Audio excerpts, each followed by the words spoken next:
there's someone waiting for you.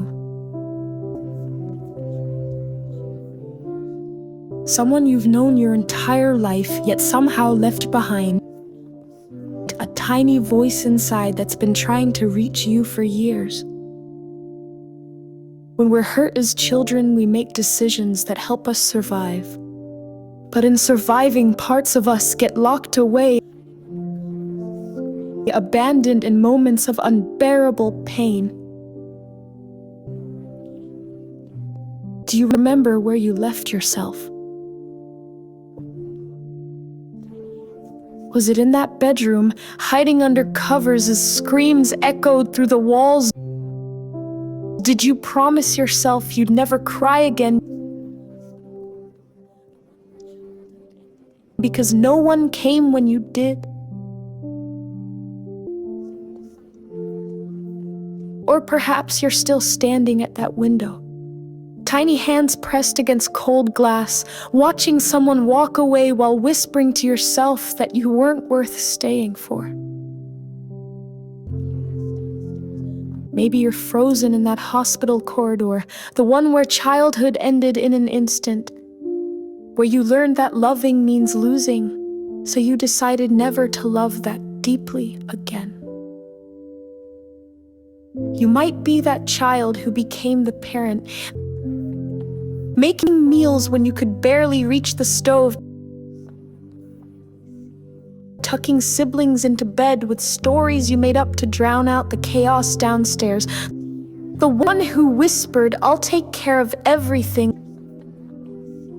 while your own needs screamed silently inside. Or the child caught in the crossfire of divorce, becoming smaller and smaller until you disappeared entirely, believing if you were perfect enough, quiet enough, good enough, someone would finally see you. So you made yourself invisible. You locked away your tears, your voice, your needs. You convinced yourself that not being seen was safer than the pain of rejection, that not needing anything was better than needing and being denied. And when the silence of abandonment became too loud, you found ways to drown it out, didn't you? The blade against skin, making visible what felt invisible inside, the burning in your throat from pills, alcohol, or purging.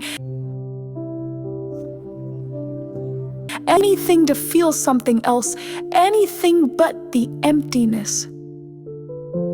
The endless scrolling, spending, eating, starving, working, desperate attempts to fill a void that nothing external could ever satisfy. Because what you're truly hungry for isn't food or validation or success or numbness, it's reunion with the parts of yourself you had to leave behind to survive. But what if? What if you could go back for them?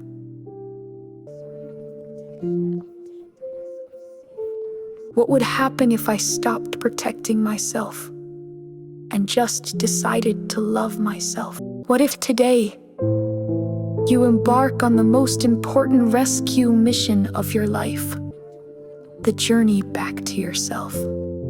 Close your eyes. Imagine walking back through the corridors of your memory.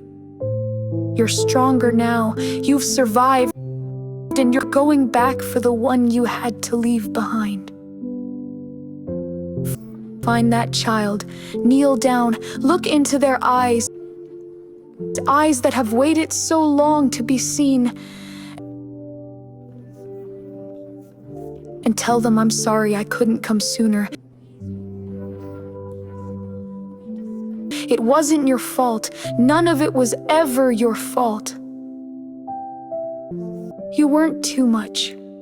You weren't too needy. You weren't unlovable. You were a child deserving of protection, of tenderness, of safe arms to fall into.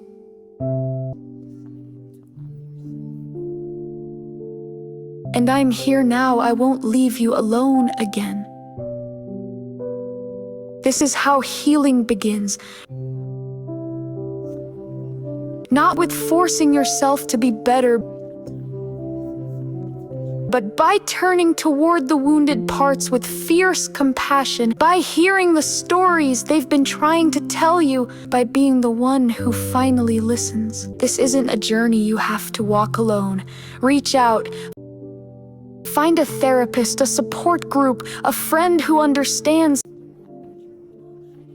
Tell someone, I think there's a part of me I abandoned long ago and I need help bringing them home. Because when we rescue the lost parts of ourselves, we become whole in ways we never thought possible. We discover that what we've been searching for in all the wrong places has been waiting patiently inside us all along.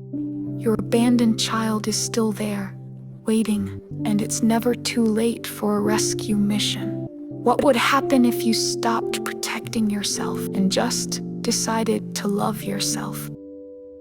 Today might be the day you find out.